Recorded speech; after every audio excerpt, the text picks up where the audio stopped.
Hakuna kwenye Uislamu, hakuna aya wala hadithi ya Bwana Mtume Muhammadin sallallahu alaihi wasallam na kauli ya wanawazuoni wanawafikiana kusema kwamba Bwana Yesu alizaliwa tarehe 25 mwezi wa 12.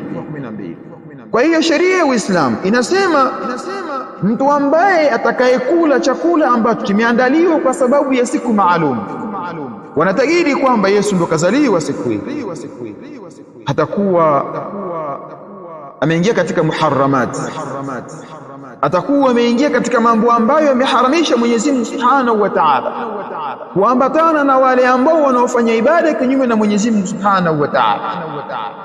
Utakuwa umeingia kwenye kufru ya kumshirikisha Mwenyezi Mungu Subhanahu wa Ta'ala, kwa sababu wao wanatakidi kuwa Bwana Yesu alizaliwa tarehe 25 mwezi wa 12, hali ya kuwa sheria ya Uislamu haikubaliani na wao.